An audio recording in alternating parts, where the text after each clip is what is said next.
You ever had someone throw you against a wall just to remind you who's in charge?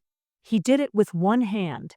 My head hit the plaster hard enough to rattle the picture frames, though there weren't many left hanging. The house was stripped bare. Like me, I remember the sound more than the pain. Crack, then quiet, like the room held its breath. And then his voice. You keep your mouth shut, old woman, in a lower, shakier tone. That's what he called me now. Old woman. Not mom. Not ma. Not even her. Just old woman. Like I was a piece of furniture that had outlived its use. And I still had my mouth open, stunned from what he'd said before the blow. I told him you were senile. He'd hissed. That you wander. That you make things up. No one's coming, Ruth. He turned the lock behind him when he left. A pause. Inhale. I stood there, leaning against the wall like a half-broken chair. My shoulder screamed, and my ears rang, but all I could think was, so it's really happening again. That was the fourth time in 3 weeks. The fourth time he put his hands on me, but it was the first time he locked the door on his way out. And that's when I knew I wasn't a mother in this house. I wasn't a grandmother. I wasn't family. I was a prisoner. A bitter chuckle, and the worst part, I still had dinner in the oven. You laugh at how absurd that sounds, don't you? Me too. But I remember hobbling back into the kitchen, checking on the roast like it still mattered. Because for so long, taking care of people was what mattered. I was always the one who remembered birthdays, who stitched the buttons back on, who kept the gravy warm when they were late to the table. And now I was just heat in the basement and silence upstairs. I never told anyone this before, but the first thing I felt after the sting, after the fear, was shame. Because somewhere deep in my chest, I thought I deserved it. Not because I'd done anything wrong, but because I stayed. Because I let them treat me like wallpaper, like background noise, until the day I became inconvenient. Short silence. The basement window was too high to see out of, but the light that trickled in told me it was late afternoon. I used to love that time of day. Back when the kids were little, we'd sit on the porch and watch the sun melt into the trees like syrup on pancakes. That golden hush before supper. Funny what you remember when you're trapped. It wasn't always like this. I used to be the heart of the family. People used to call me the glue. They meant it kindly.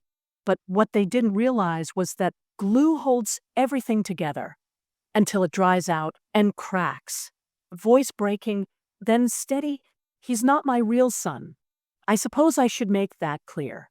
He's my husband's boy from his first marriage. Came to live with us when he was 15, all sharp edges and bitten fingernails.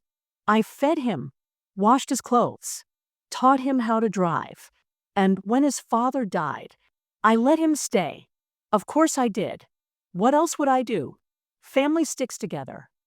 That's what I used to say. I said it so often it became a prayer. Even when he started drinking, even when he brought strange women into the house, even when he changed the locks, in a lower, haunted tone. But nothing prepared me for the day he took the papers from my drawer. The house deed, the will, my name scratched off in blue pen, like I was a mistake that needed correcting. That was the beginning of the end, though I didn't see it at the time. Not really. I kept making excuses. He's grieving. He's just lost. Meanwhile, I was losing pieces of myself. My autonomy, my safety, my voice. You want to know the worst thing he ever said to me? He said, "You're lucky I keep you around. Nobody else would." Pause. Breath. I stood there that night, staring at the locked door, and those words kept ringing in my ears like a bad hymn. Nobody else would. And for a moment, I believed it. I looked down at my worn slippers, my wrinkled hands, the veins like rivers on the back of my skin, and I thought maybe he's right. Maybe I've become invisible. But then I remembered something. A sound. Not the door slamming. not his threats, but a laugh.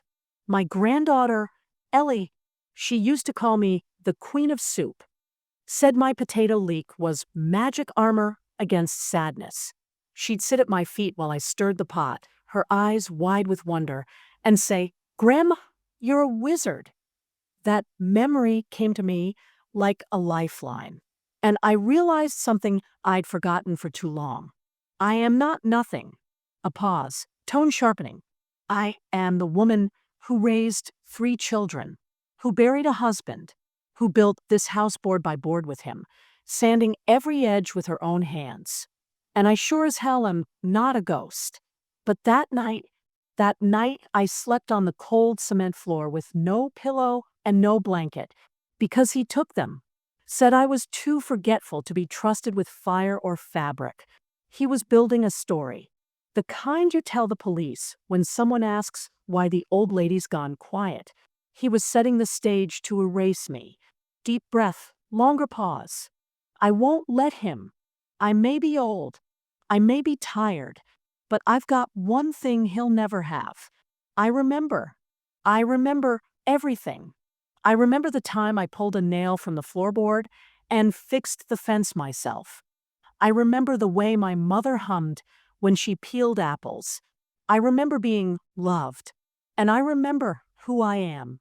So when the morning comes and he unlocks that door again, like he owns the air I breathe, he'll find me sitting upright, waiting, because I've got a plan now.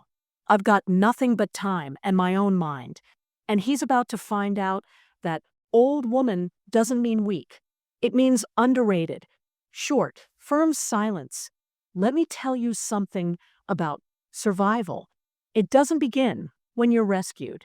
It begins the moment you realize you're worth saving. My life of giving. Let me tell you something about being the one who gives. It doesn't start with a decision. No one wakes up and says, "I'll spend the next 50 years of my life making sure everyone else is okay while I disappear into the wallpaper." It starts small. Tiny choices. A skipped lunch so someone else can eat. Letting someone talk over you at dinner. Picking up the pieces when others drop them. Because if you don't, who will? And then one day, you look around and realize the only thing people see when they look at you is what you can do for them. My life of giving didn't begin when I became a wife or a mother or a grandmother. It started when I was 8 years old, and my father walked out the door with a suitcase and didn't come back. My mother didn't cry, not in front of me. She just set her jaw, tied on her apron, and got to work. And I watched her.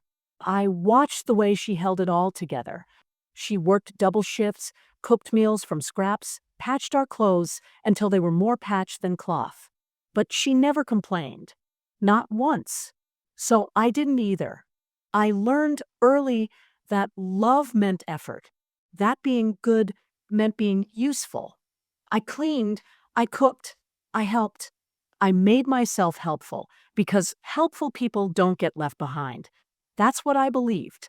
That's what I carried into my teenage years, into my first love, my first heartbreak, and eventually into my marriage. When I met Harold, I thought I'd won the lottery. He was older, steady, kind in the quiet way.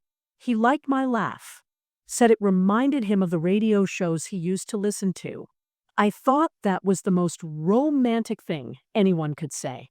We built a home from scratch, moved into a little fixer-upper with rotting window frames and more mice than furniture. I learned how to sand floorboards, how to use a level, how to hang wallpaper without bubbling the edges. I was 23 when we moved in. I thought we'd live there forever. I thought love looked like work. And Harold, bless him, let me do most of it. Not because he was lazy, he just assumed I knew what needed doing better than he did. And I did. I always did. Then his son came to live with us. He was quiet at first, withdrawn, angry.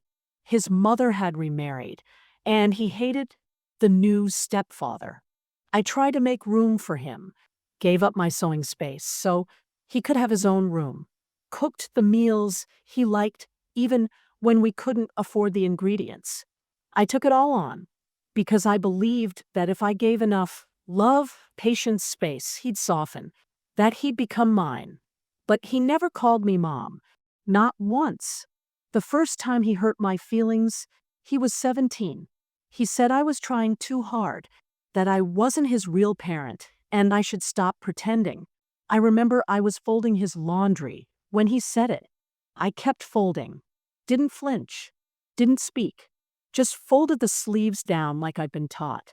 But something in me folded with that shirt.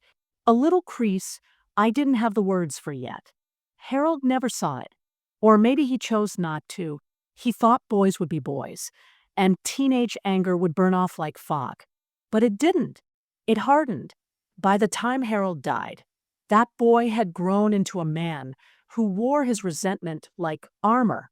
And I was still folding shirts. After Harold passed, he stayed in the house. I didn't ask him to leave. I didn't want to. He was all I had left of Harold in a twisted way. And I thought maybe this was our chance to start over. Two grown-ups. A fresh page. I made his coffee in the mornings. Paid the utility bills on time. Left the light on when he worked late. I did everything a mother might do without ever being called one. People think abuse starts with yelling or slapping or bruises. But it doesn't. Not always. Sometimes it starts with a look, a silence, a door closed a little too hard, a missed birthday, the way they say your name like it's an inconvenience. I didn't recognize the erosion at first. It was slow, subtle, like a leak under the floorboards. And by the time the damage showed, it was everywhere. He stopped speaking to me in full sentences, started making decisions without telling me. The groceries changed. The car keys disappeared. The bills came addressed to him. One day I noticed my name was gone from the mailbox. Just resident in his handwriting, scrawled across a piece of tape. Still, I cooked his dinners, washed his clothes, waited for him to come home. Because that's what I did. That's who I was. But it wasn't just him. My kids, they drifted. One moved across the country, called once a month. Another stopped calling altogether after a fight. I can't even remember the beginning of. The youngest, my baby, was always in and out of something. Trouble mostly. I didn't chase them. I didn't beg. I thought if I just kept the porch light on, they'd come back. They didn't. You know what it feels like to be forgotten by the people you raised? It's like shouting into a canyon and getting no echo back. You start to wonder if your voice ever mattered in the first place. I used to hum when I cooked, used to sing to the radio. I stopped somewhere along the way. One day the music just felt embarrassing, like I was taking up too much space. So I got quieter, smaller. I figured the less noise I made, the more peace I'd keep. But peace isn't quiet, not real peace. Real peace has laughter in it.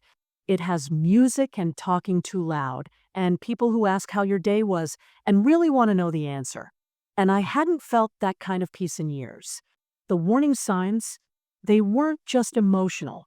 My health started slipping. I was tired all the time. Lost weight without trying. My hands shook sometimes. I told myself it was aging. But deep down I knew. The stress of never knowing when I'd be yelled at or ignored or accused of something I hadn't done. It wears on you. It corrodes. And still I stayed. Because I didn't have anywhere else to go. Because the house had my fingerprints in every corner, and I couldn't imagine leaving it behind. There was one afternoon. I remember it so clearly. It was raining hard, and I was in the living room with a blanket over my knees.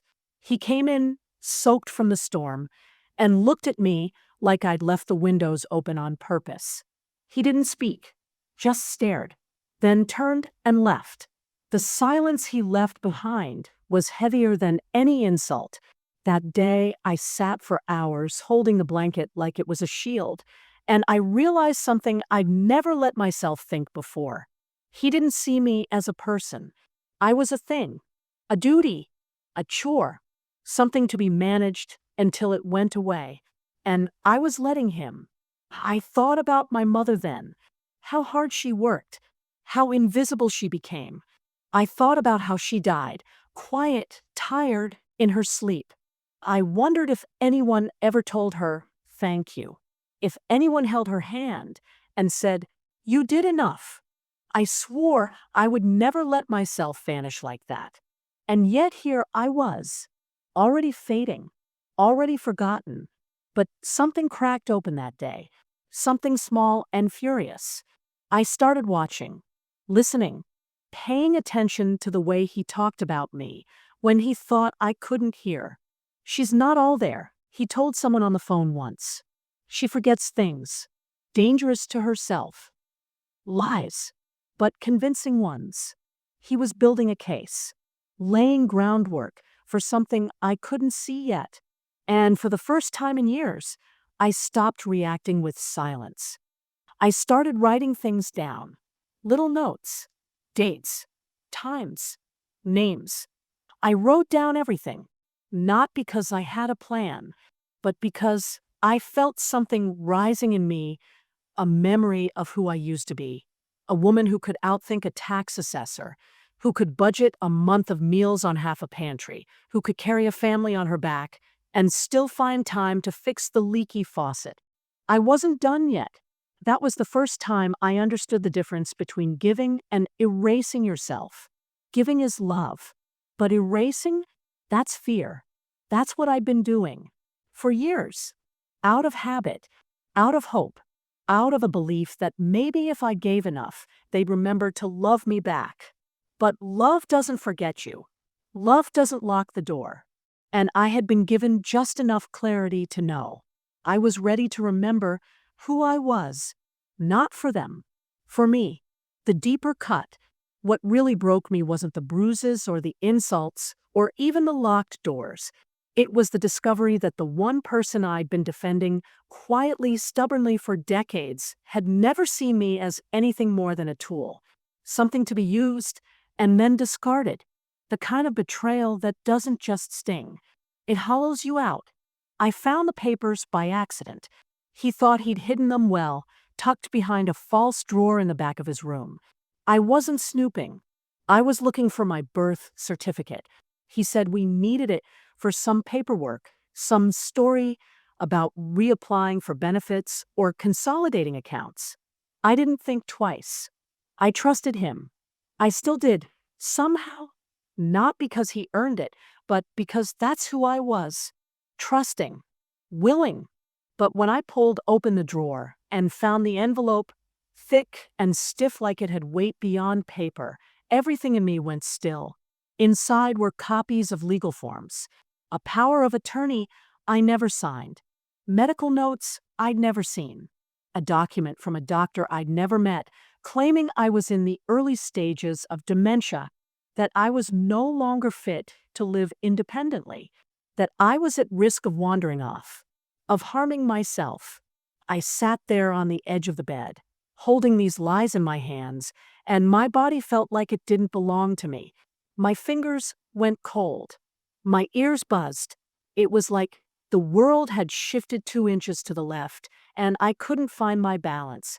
I read every word, twice. My name, misspelled in one place, completely absent in another. His signature at the bottom. A declaration that he would act in my best interest. That he was my primary caregiver.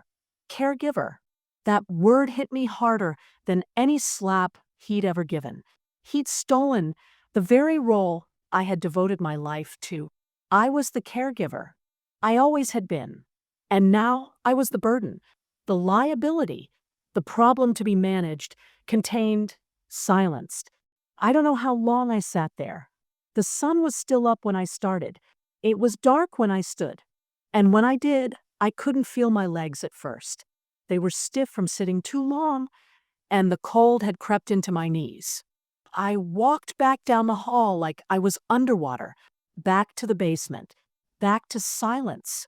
And that night, alone in the cold, I felt something in me crack, for real. It wasn't dramatic.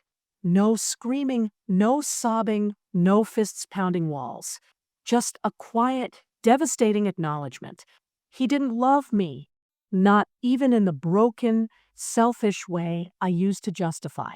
Not as family, not as a mother figure, not even as a human being. I wasn't a person in his eyes. I was paperwork, property, something to gain control over. He had been building a life where I didn't exist except as a dependent, a signature, a name that made the paperwork go through faster. I wish I could say I was surprised, but the truth is, a part of me had known. Not clearly, not consciously, but like the way you feel a storm in your bones before you see it in the sky. A kind of ache that warns you something's wrong, even when everything looks fine. The physical pain of it came later. The tightness in my chest, like I couldn't breathe deep enough. The way my back spasmed when I tried to lift the laundry basket. The constant fatigue that sleep never cured. My body felt it before my mind caught up. It was grieving, not a death, but the loss of meaning, of trust, of safety. And yet I kept moving, not out of hope, out of habit. That's the thing people don't tell you about trauma. It doesn't always look like screaming or breaking down. Sometimes it looks like folding clothes with precision, like making lists, like washing your face and brushing your hair and doing everything you're supposed to do, even while the world inside you is caving in. I kept the discovery to myself for a week, not because I didn't want to act, but because I didn't know how. I didn't have a phone. I didn't have access to money. I wasn't allowed to leave the house without an escort. The friends I used to have had long since drifted away. First after Harold's death, then after the rumors about my memory started circulating. But more than anything, I was ashamed. I'm embarrassed to admit this now, but I blamed myself for not seeing it sooner, for being too soft, for letting things slide. I kept thinking, if only I had spoken up when he first raised his voice. If only I'd insisted on keeping my name on the bills. If only I'd told someone. Anyone. But shame is a liar, and silence is its accomplice. It was during that week, though, that something changed. Not quickly, not cleanly, but something shifted. I began to talk to myself differently. Not out loud, not yet, but in my mind, the voice that used to say, "You're lucky he's helping you," began to say, "He's lucky you didn't walk away years ago." I started to see myself in contrast, not just as someone who'd been wronged, but as someone who had value. I remembered moments that didn't fit the story he was trying to write. The time I taught a literacy class at the library and helped a grown man read his first book. The time I stayed up all night with a sick neighbor's baby so she could rest. The times I was the emergency contact, the ride to the hospital, the one people called when no one else would pick up. That wasn't confusion. That wasn't weakness. That was strength. That was love. And suddenly I realized I wasn't just angry. I was furious. Furious at him, yes, but also furious at the world that let this happen. At the people who looked the other way. At the systems that trusted his word over mine without asking a single question. I started remembering things I'd forgotten I even knew. How to write a letter that gets attention. How to contact social services. Where to find the number for elder abuse reporting. I didn't have access to a phone, but the library did. And the library still had public computers. And I knew the hours he left the house. The first step was small. A note, scribbled on a receipt I'd hidden in my pocket during a grocery trip. I tucked it under the checkout belt when he wasn't looking. "My name is Ruth. I need help." I don't know if anyone found it. I never saw a response. But writing it, seeing my own name on paper attached to a plea for help, it did something to me. It made it real. And with that reality came a decision. I would not go down like this. I would not fade into the story he was trying to tell. He wanted a confused, helpless old woman. He was about to meet someone else entirely. The breaking point came one morning when he forgot to lock the basement door. I don't know why. Maybe he was distracted. Maybe he thought I was too broken to try anything. But I heard the bolt slide home, and then nothing. Silence. And when I pushed, gently, cautiously, the door creaked open. I didn't run. I walked. Steady. Quiet. Every step calculated. I went straight to the drawer where I found the documents before. And this time, I took them. I stuffed them into my shirt, returned to the basement, and waited that night while he watched TV 2 floors above me. I read them again, this time not as a victim, but as a witness to my own survival. And I made a vow to myself, not a prayer, not a wish, a vow that I would find a way out. And when I did, I would make sure no one ever made me question my worth again. Baby steps toward myself. The first time I stood up for myself again wasn't some grand, sweeping moment. It wasn't loud. It wasn't visible. No one applauded. No one even noticed. It happened in the smallest, most forgettable sliver of a day, when the sky was a flat sheet of gray, and the whole house smelled like dust and old toast. He stood in the hallway, barking something about the downstairs toilet. Something about how I'd used it wrong, flushed too hard, broken a valve. I didn't even look up from the chair. Just kept peeling my orange, slowly, slice by slice. He wanted a reaction. He fed on it. That was how he maintained the illusion that he still had power over me. But I didn't flinch. I didn't defend myself. I didn't say a word. I sat there with citrus on my fingers and pulp under my nails and thought, you don't get to have my fear today. It was so small. It would have meant nothing to anyone else. But to me, it was everything. It was mine. And after that day, he never mentioned the toilet again. It's strange how the shift begins, not with a plan, not with a scream, but with quiet defiance.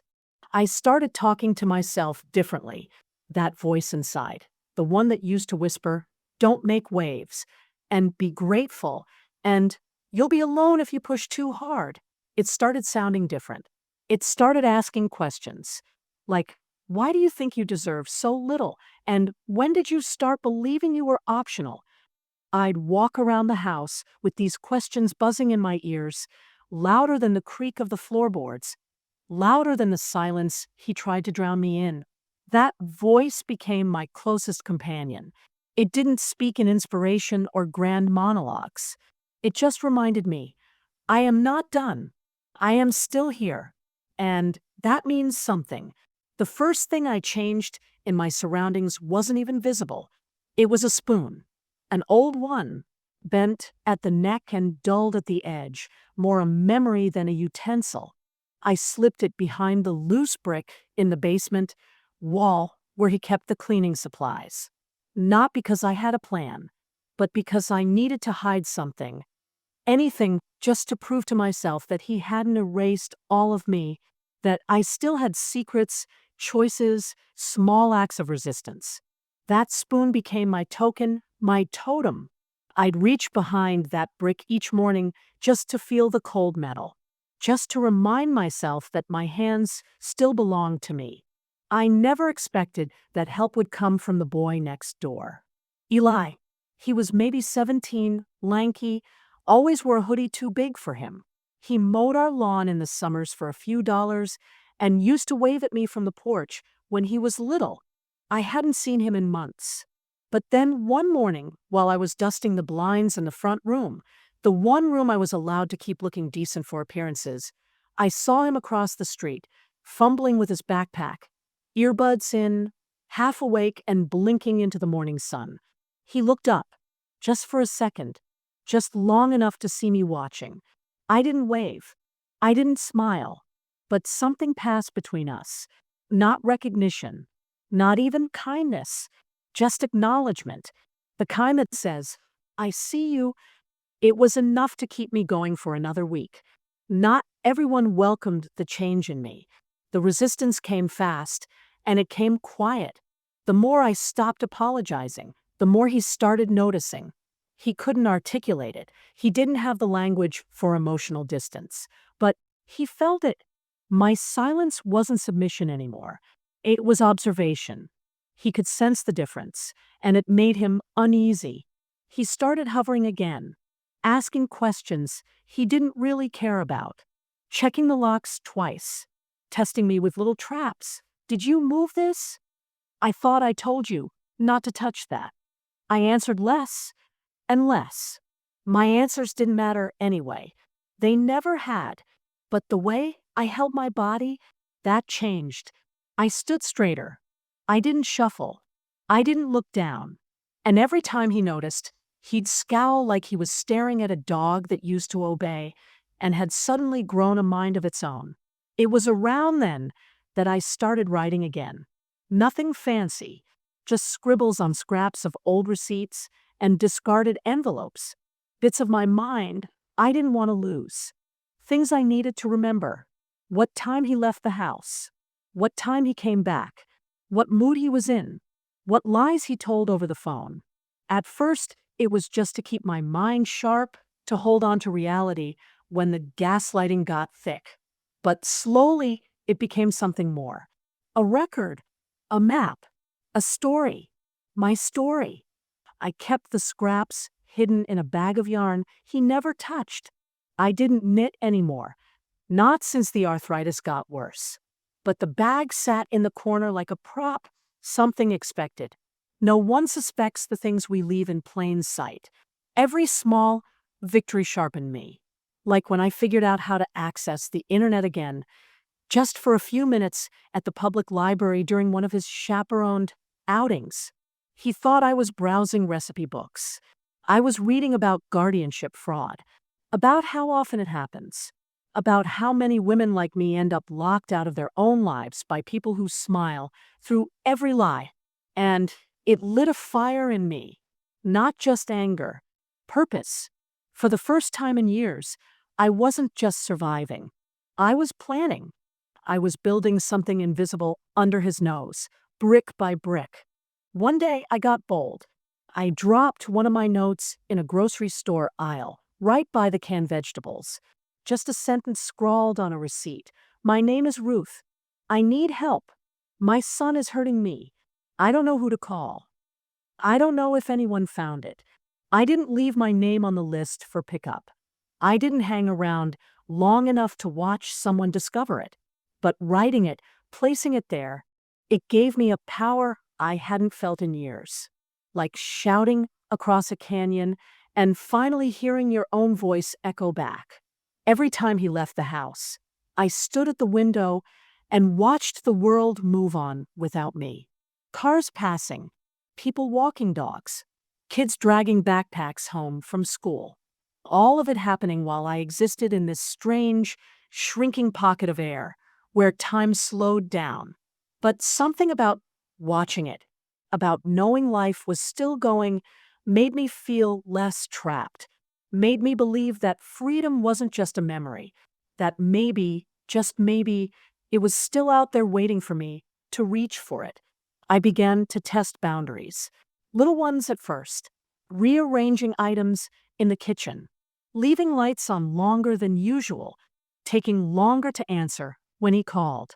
Each one was a risk, but each one was a question. Will he notice? Will he react? How much can I reclaim before he pushes back? The answers came slowly, but they came. And with each one, I carved out a little more space for myself. Then came the day I found the hidden phone, an old flip phone, tucked behind a stack of books in the back of the hallway closet. It must have belonged to Harold. I don't know why it was still there or if it still worked, but when I pressed the power button and saw the screen flicker to life, low battery warning and all, I felt something electric move through my chest. I charged it secretly, using the outlet in the laundry room behind the washing machine.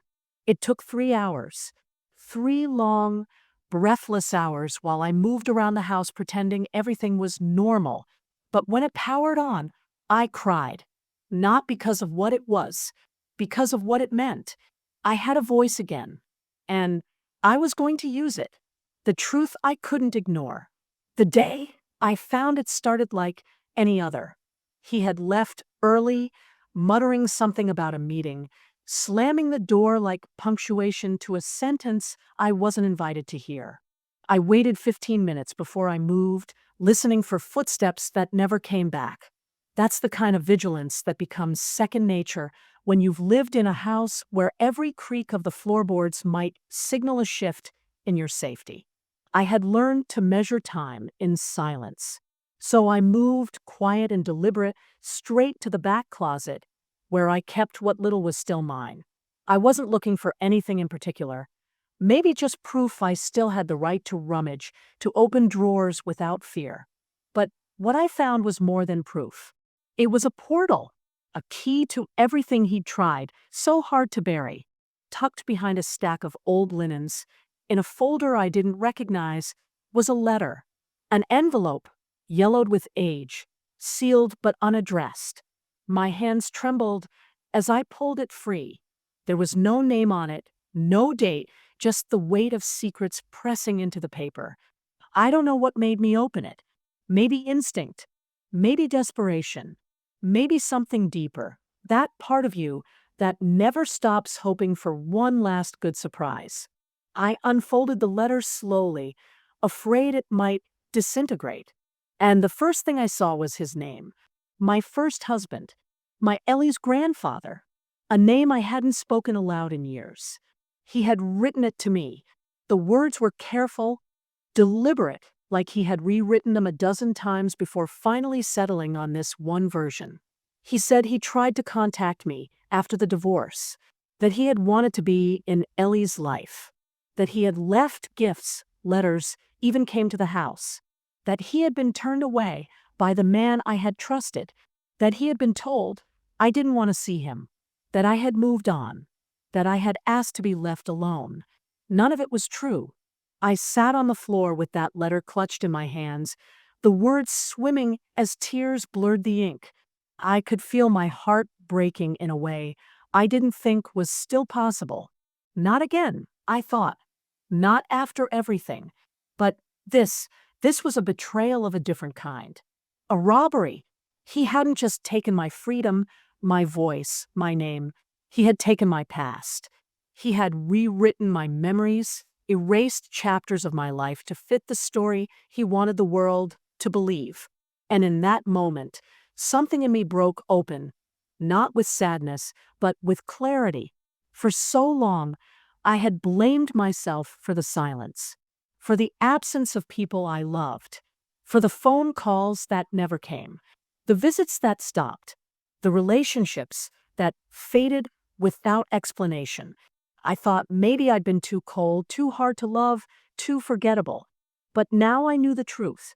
He had been curating my isolation like a gardener pruning a tree, cutting away every branch that reached too far, trimming anything that might bring light or connection or truth.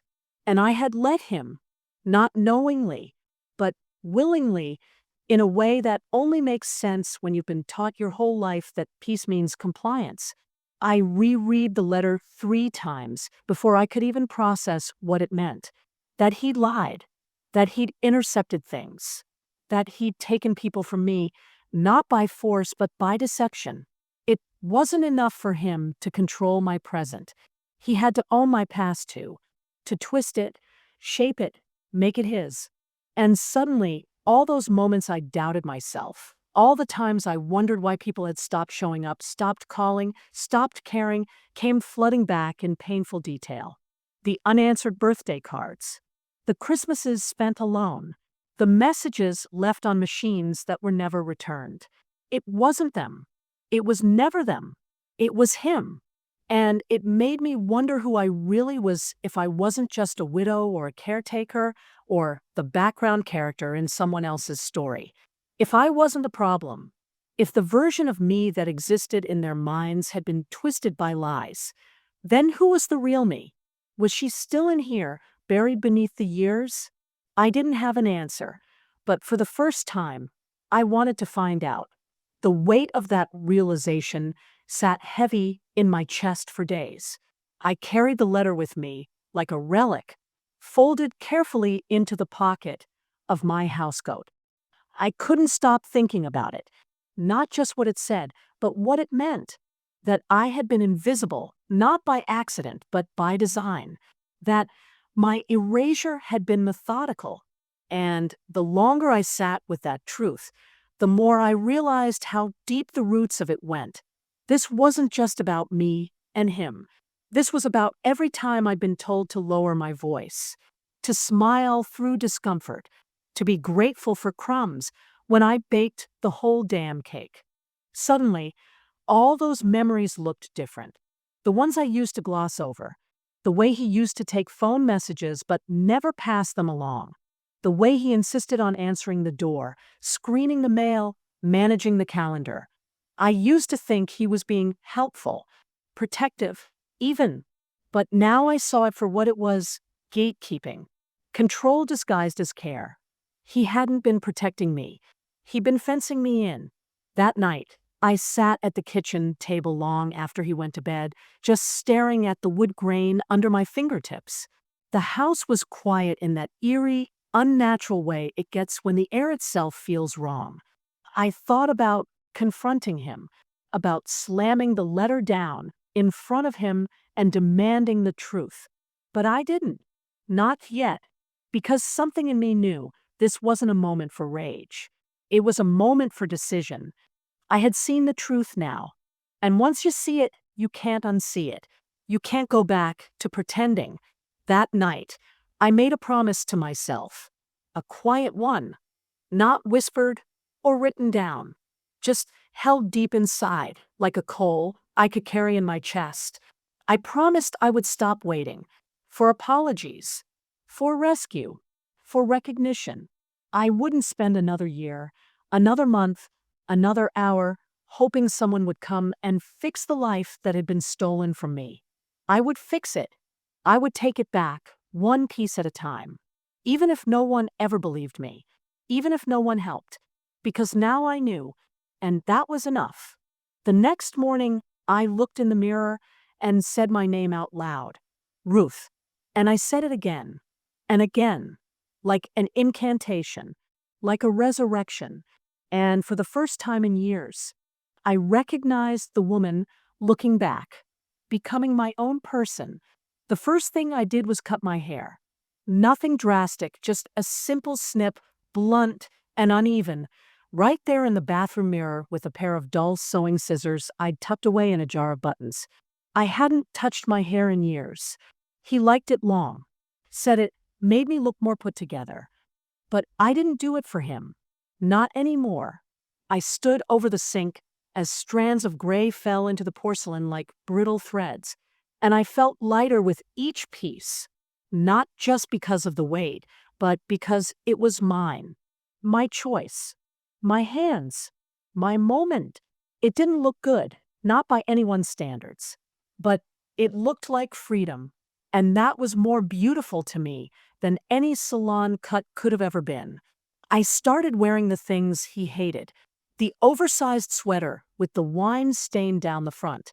The bright yellow socks I bought at a yard sale when I still had a bank account.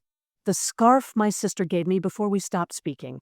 Because of him, I now realized every piece of clothing became an act of defiance. A silent scream in fabric and color. He noticed. Of course he noticed. He made a comment, some offhand jab about how I used to care about appearances. But I didn't answer. I didn't need to. I was already too far gone down the road of becoming myself again. I knew confronting him would require more than a new haircut and louder socks. This wasn't about style or statements. This was about strategy, about playing the long game.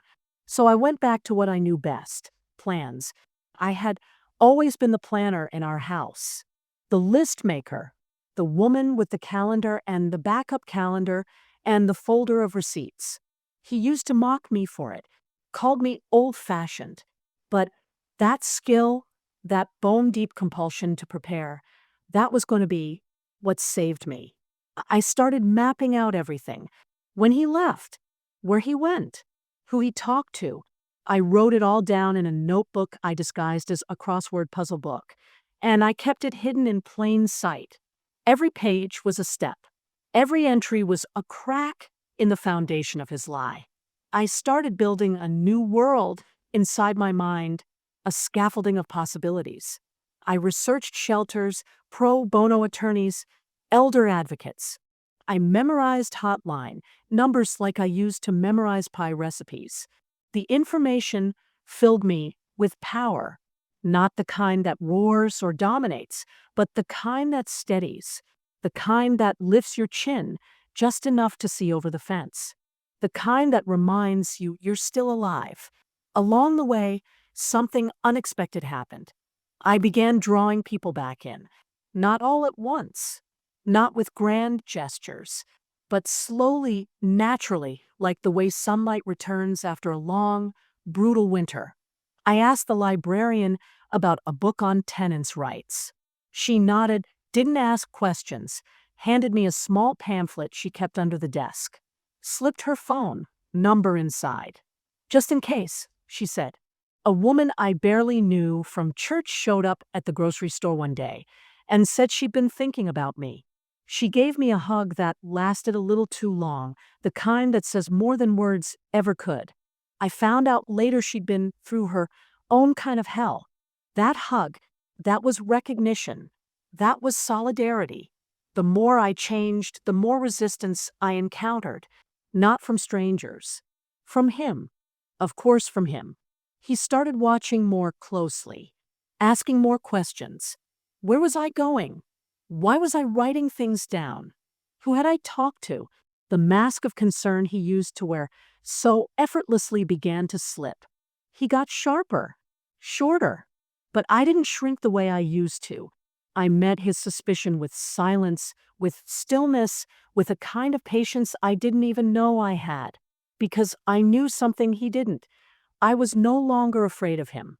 I hadn't realized how much of my identity had been shaped around fear until it began to recede. It wasn't just him.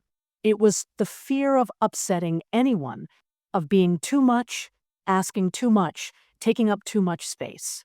I used to measure my worth by how easily I could disappear. But now, I was measuring it by something else entirely, by how loudly I could return. For the first time in decades, I did something just for me. I painted, just a little, just watercolors on cheap paper. It wasn't good. It didn't need to be. I painted a bowl of lemons, crooked and bleeding color at the edges. I painted the shape of the moon as I remembered it from a camping trip 40 years ago. I painted the back porch steps in the way they used to look before he took a sledgehammer to them. I painted until my hand cramped, and my back ached, and my heart felt like it had finally opened a window. That painting sat on my nightstand for weeks. He saw it once, made a face, said, "What's this?" "Kindergarten art." I smiled at him, not warmly, just enough. "It's a start," I said, and I meant it. Each day after that, I did one more thing that belonged only to me. I cooked something just because I liked the smell. I listened to old music without headphones, daring him to complain. I read out loud, to no one, just to hear the sound of my own voice in the air again. I even started saying my name out loud, the way I had the morning after I found that letter. Ruth, Ruth, Ruth. Every time I said it, it felt more real, more mine, like I was calling myself back from someplace very far away. And all the while, I could feel it coming. The confrontation, the storm. It wasn't here yet, but I could smell it, like the way the air thickens before rain, like the way birds go quiet right before the sky turns dark. It was coming, and I was no longer praying it wouldn't. I was preparing to meet it. Beautiful. Let's move into section 7, where the tension reaches its peak and Ruth finally confronts her betrayer. The confrontation is not just about words, it's a reckoning, years in the making, voiced through the same long form, grounded, and emotionally fierce narrative style. Finding my voice. I chose the kitchen. It had to be the kitchen. That room held everything, every argument, every silent meal, every memory of who I used to be before I forgot myself in the service of others. It was where I stirred soup while biting my tongue, where I cleaned up after dinners no one thanked me for, where I learned to keep the volume of my presence turned down. But this time, I needed to be heard. He came in like always, keys jangling, heavy boots tracking in a trail of dirt, shoulders carrying the entitlement of a man who's never had to answer to anyone. I stood at the counter, back straight, hands resting on the edge, not because I was weak, but because I wanted to feel grounded. He didn't notice me at first. He walked right past, opened the fridge, took out a soda. When he finally turned around and saw me standing there, not moving, not busying myself with anything, something in his expression shifted. Suspicion, maybe, or just the slow recognition that I wasn't behaving the way he expected. "What?" he said, already annoyed. I didn't answer. I let the silence stretch, let him stew in it. He raised an eyebrow. "You need something?" That was when I spoke. Clear, measured, a voice I hadn't used in years. Not the one that explained or soothed or asked permission. This one didn't wobble. It didn't plead. "I know what you did," I said. His face didn't change right away. He blinked, like he hadn't quite heard me. "What are you talking about?" "The letters," I said. "The papers. The power of attorney. The lies you told. I found it all." He laughed then. A dry, humorless thing. "You don't know what you're talking about. You've been confused for a long time. That's why I've had to." "No," I said sharper now. "You don't get to spin this anymore." That shut him up. I stepped away from the counter. "Just a little. Just enough. You told people I was losing my mind. You told them I couldn't take care of myself. You forged my signature. You intercepted letters from my husband, from my children. You made me think I was alone because you needed me to be." His jaw twitched. That was his tell. The only one he had. When he clenched it like that, it meant he couldn't control the story anymore. "You're not well, Ruth. You're remembering things wrong. You're. Don't." That one word, flat, final, was all I needed to say. Don't talk to me like I'm not standing right here. Like I'm not the woman who raised you, who fed you, who cleaned your blood off the floor after you got in that fight at 16. I remember everything, every insult, every manipulation, every time you locked that basement door behind me like I was some dangerous animal. He stepped forward just a little, but I didn't back up. I didn't flinch. "You think you're going to do something about it now," he said, venom in his voice. "You think anyone's going to believe you?" I met his stare without blinking. "I don't need them to believe me. I just need them to hear me." His silence was the first time I'd ever won a moment like this. "I've already contacted someone," I continued. "A lawyer. The authorities. I've given them copies of everything. They know what you've done. They know what you've taken. There's a file. And it's not going to disappear like I did." He looked at me like he didn't recognize me, like the woman standing in front of him wasn't the one he'd shoved aside for so long. And I guess in a way, I wasn't. I was something new now. Someone forged in silence and sharpened by years of erasure.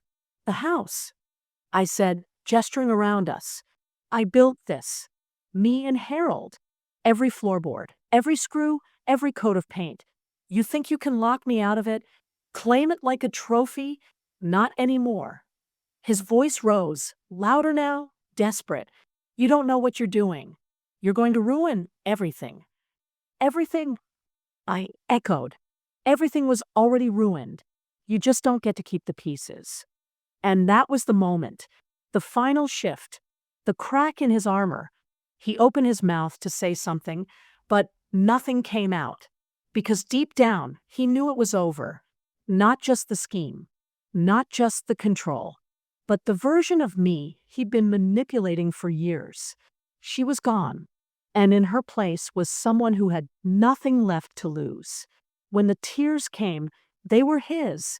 He didn't sob. He wasn't that kind of man. But his face changed. His eyes filled, and his voice caught. And for the first time in forever, I saw fear in him. Not because I threatened him, but because he realized I didn't need him anymore.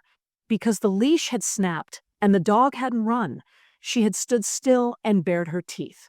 I didn't scream. I didn't beg. I didn't ask for an apology.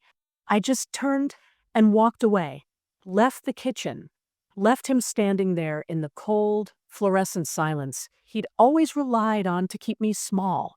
And for the first time in decades, I didn't feel like a ghost in my own home. I felt like a woman, a whole one, and I wasn't afraid anymore. My new life. The morning after the confrontation, sunlight spilled through the kitchen window for what felt like the first time in years. It wasn't just the light, it was the absence of weight. The air didn't press down on me anymore. I sat at the table with a cup of tea, hands wrapped around the warmth, and listened to the silence. Not the suffocating kind that used to fill this house, but a soft, golden quiet. A beginning. Eli came by later that day. He knocked lightly, almost shyly, as if he wasn't sure I'd answer. But I did. And when I opened the door, there he was holding a grocery bag full of oranges and bread. "Mom said you might need these," he muttered, looking down at his sneakers. Then, more softly, "Are you okay?" I nodded, smiled, really smiled, not the polite one I used to give people, so they wouldn't worry, but a real one that reached my eyes. "I'm getting there," I told him. He lingered for a moment, unsure, then asked, "Can I help? With anything?" That question unlocked something in me. For so long, I'd been the helper, the fixer, the giver. But here was this boy, offering without expecting anything in return. It reminded me of who I used to be before I forgot myself, before I became invisible. "You already have," I said, and it was true. His acknowledgement weeks ago, that fleeting glance across the street, had been enough to keep me going when everything inside me wanted to collapse. We talked for a while about school, about music. He played guitar, about how hard it was to grow up feeling unseen. By the time he left, I realized something. Connection doesn't always require blood ties.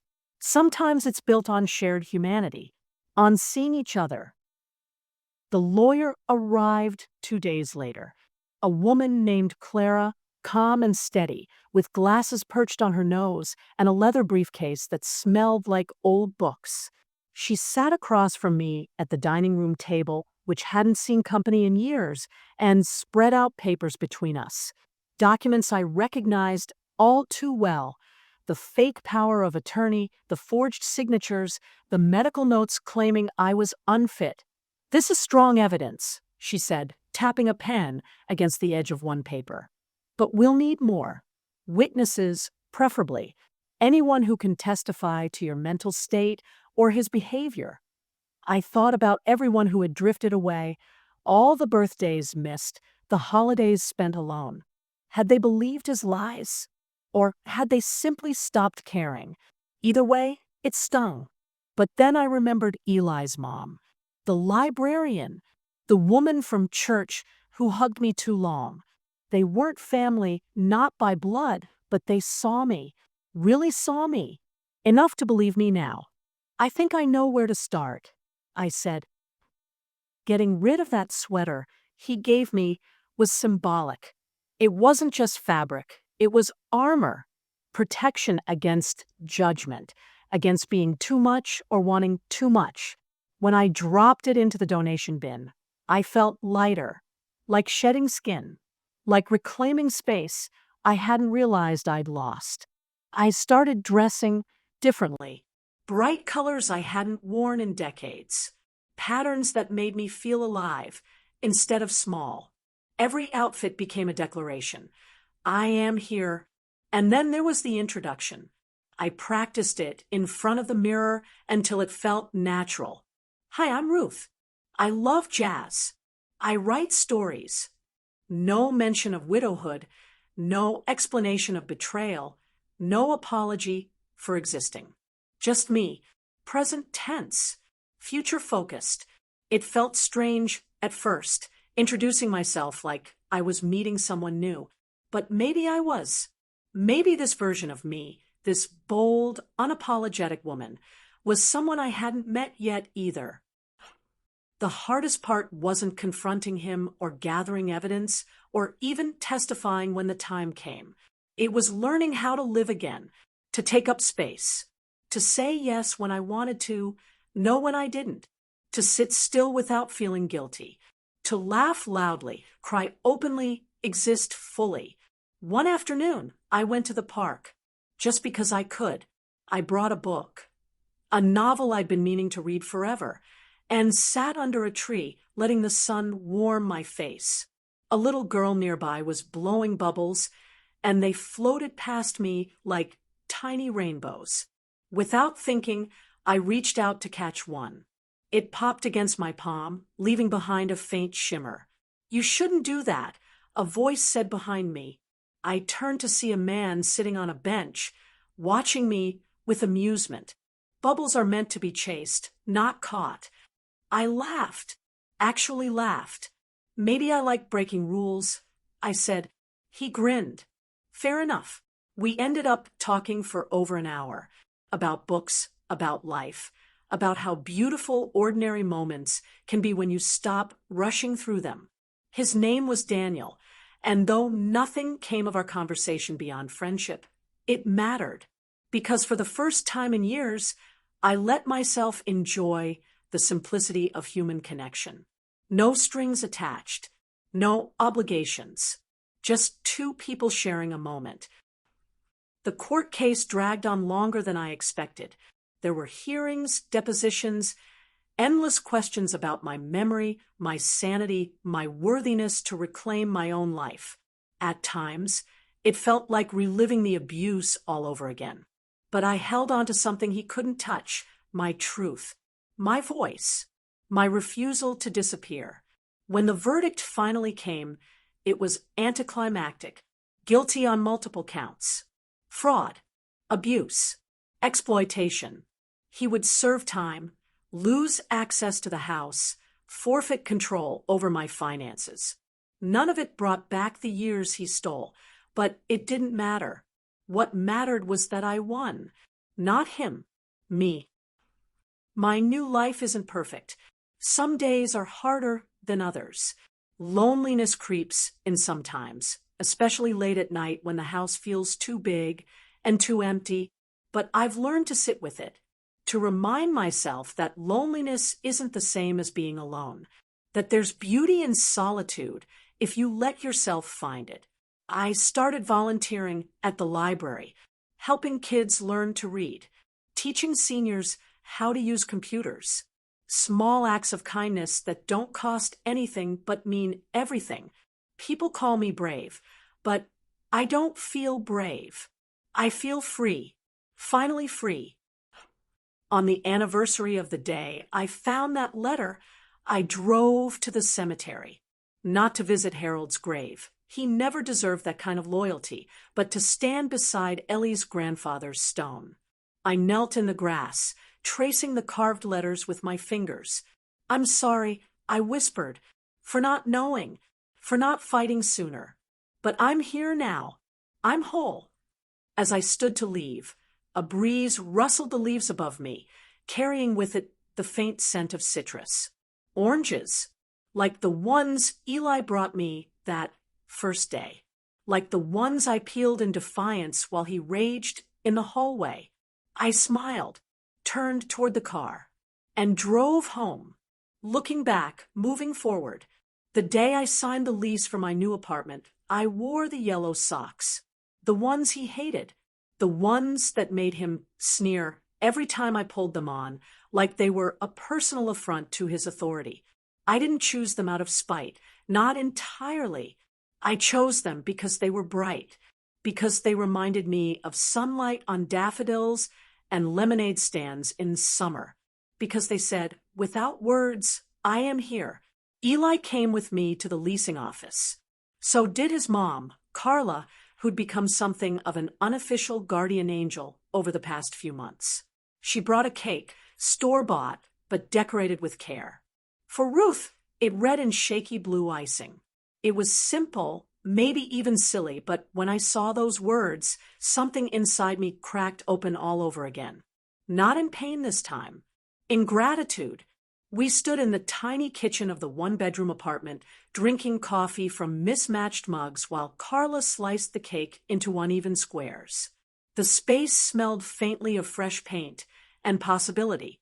Nothing about the place was extraordinary. A narrow galley kitchen, scuffed hardwood floors, windows that rattled slightly when a truck passed by, but it felt monumental, like stepping onto dry land after years at sea. "This is nice," Carla said, looking around approvingly as she handed me a plate. "Feels like home already." Home. The word caught in my throat. For so long, home had been a house filled with echoes, of Harold's laughter, of children running down hallways, of doors slamming shut behind people who never came back. Now, standing in this small, quiet room surrounded by people who believed me, who fought for me, I realized what home really meant. Safety. Freedom. A place where you can breathe without asking permission. Signing the lease felt ceremonial, like sealing a promise to myself. When the pen hovered above the dotted line, I paused for a moment, letting the weight of the act settle into my chest. This wasn't just paper, it was proof. Proof that I could start over. That I deserved to. "You okay?" Eli asked softly, leaning against the counter beside me. I nodded, smiling through tears I hadn't expected. "Better than okay." He grinned then, wide and unguarded, like the teenager he still was beneath all the layers of responsibility he carried too soon. "Good, because Mom baked cookies last night, and if you don't eat at least 3, she'll get offended." Carla swatted his arm playfully, but her eyes glistened. "Don't listen to him, Ruth. Eat however many you want, or none at all." I laughed, actually laughed, and for the first time in years, it felt light, unburdened. A week later, I went back to the old house, not to live there, never again, but to collect the last of my things. The court order had forced him out temporarily, pending the sale of the property, and I'd been given permission to retrieve whatever remained of my life. What little there was. Standing in the doorway, I braced myself for the wave of memories I knew would hit. But instead of sadness or anger, I felt calm, detached, like I was visiting someone else's story rather than reliving my own. The living room was stripped bare, the walls marked with patches of faded paint where picture frames used to hang. The kitchen counters were empty except for a thin layer of dust, and the basement door, the one that once loomed like a prison gate, stood ajar, harmless now. I wandered through each room slowly, running my fingers along surfaces I hadn't touched in years. In the bedroom, I found the scarf my sister gave me tucked under a loose floorboard. I must have hidden it during one of those late-night moments when fear turned into quiet rebellion. Wrapping it around my neck, I whispered, "Thank you," to no one in particular, to everyone. In the hallway closet, I discovered the old flip phone still tucked behind the books. Its battery was dead now, but I slipped it into my bag anyway. A relic, a reminder of how far I'd come. When I finally left, locking the door behind me for the last time, I didn't look back. Not once. The sun was setting, casting long shadows across the driveway. And as I climbed into my car, I thought about all the versions of myself who lived in that house. The young mother, exhausted but hopeful. The grieving widow clinging to routine. The invisible woman shrinking into silence.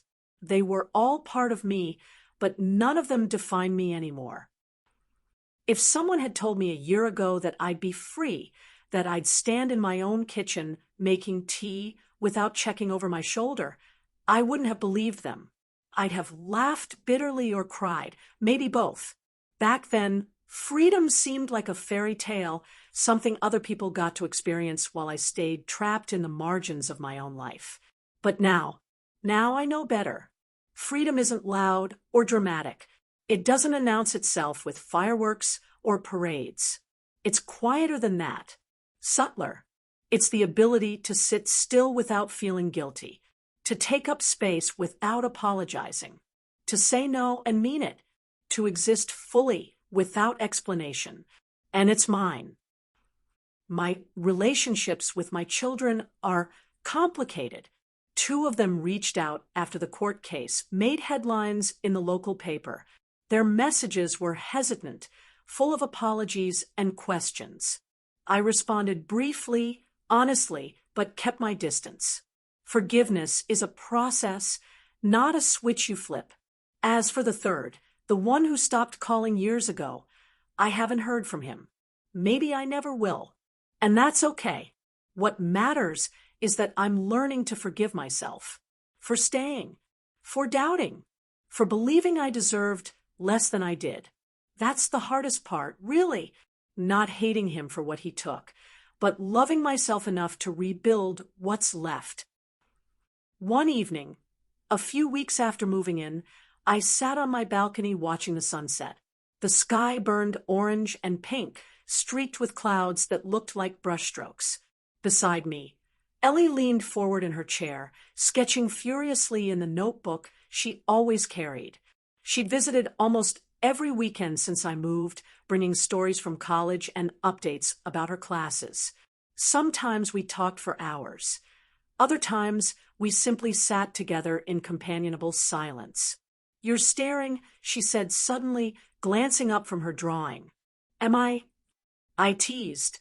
"Can't help it. You're my favorite artist." She rolled her eyes, but smiled anyway.